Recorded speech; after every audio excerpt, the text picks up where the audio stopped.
Yun, no? Magandang hapon po sa inyo dyan, mga ka-uncle natin. At magandang umaga, tanghali at gabi kung saan man kayong bansa ngayon. Mga OFW, kumusta po kayo dyan? Sana po ay nasa mabuting kalagayan kayo, mga ma'am, sir. Yan, ang video na to hatilan din kay Celebrity Updates. Nasa description lang po ang kanyang channel. Kung hindi pa kayo nakasubscribe, mag-subscribe na kayo. At pasingit na rin tayo sa ating channel. Paki-like, comment at pahit na rin sa ating notification bell para ma-update kayo tuwing tayo ay mag-upload. Ayan, showbiz update tayo. Eat Bulaga, dayaan nagaganap. Booking agad ni Bossing. Ayan, na-booking daw ni Bossing. Gaya. Tara, wala tayong patabik-tabik pa. Silipin na natin ito. Baka masilip pa ito lang iba. Ito na nga, no? Dahil bago tayo dumako dun sa atin pong update, bigyan lang natin kayo ng konting updates po sa mga magaganap po this coming Saturday, ano? Dahil pinaghahandaan na nga po ang kaarawan ni Atasha Mula. At the same time, proud na proud po tayo dahil isa sa mga legit Daver Cats ang nag-post nito pong post na 13 na mga or almost 90 na noontime show ang pinabagsak po ng TVJ, ano? Dahil for the long... Pagpasensya na po tayo sa tiktalaok na manok, may audio tayo niya, may background audio. This time, for 44 years, pilit pong tinatapatan niya ng mga network, pero talagang hindi po sila nanalo. Kaya nga sobrang blessed na blessed po ang GMA dahil for the longest time, pinabintahanan po ng TVJ ang GMA, diba? Pero ang ginawa kasi nila, hindi nila binigyan ng importansya. Akala ng TVJ, maayos ang relationship nila. Yung pala, it's not about the yung relationship as a family, but they are having a relationship as a employee lamang. Hindi sila pinahalagahan. So yun po yung isang bagay na ikinasama ng loob ng TVJ sa GMA. But anyways, tapos na po yung mga issue na yon. At ang inaantay na lang natin yung hustisya at yung mga bagay na pinaglalaban ng TVJ at ng lahat ng mga legit Daver Cats na mapunta po yung karapatan para po sa TVJ.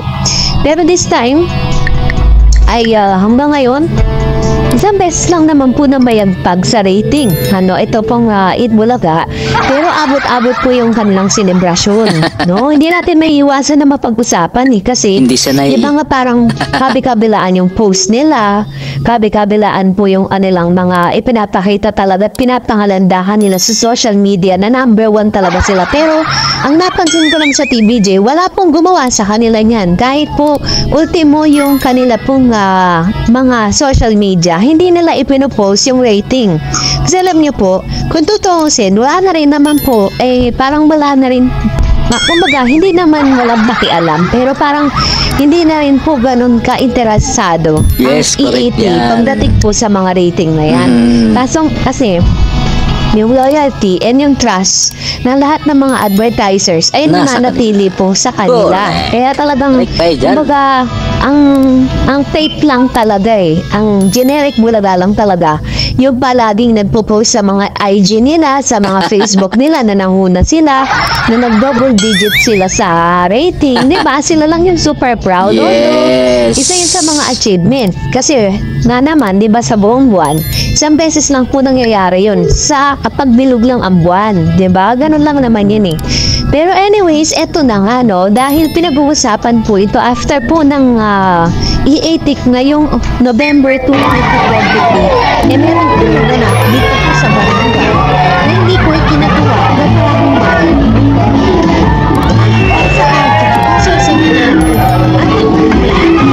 production staff po, ayan panoorin po muna natin tong video ito para po maunawaan natin yung dayaang naganap. Ano number yun? Ano ba yan? 947? Ito na? 947? Baka 947 po. Ha? Ano po yan? 947.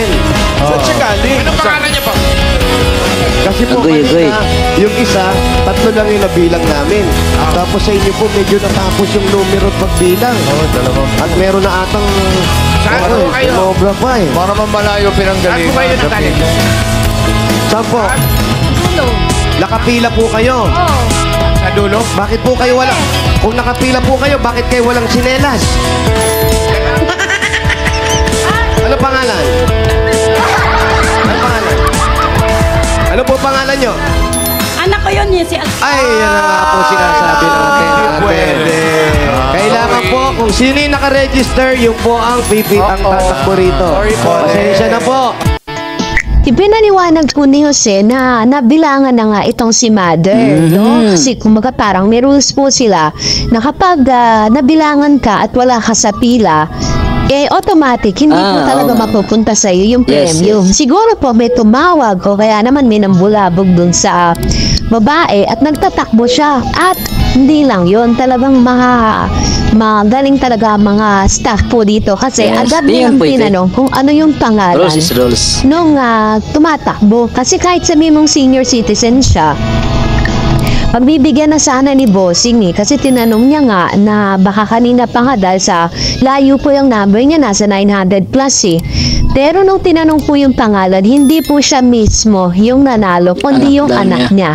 Which is bagay na very strict po kasi ang EAT pagdating po sa rules. Kapag sinabing rules, kailangan sundin.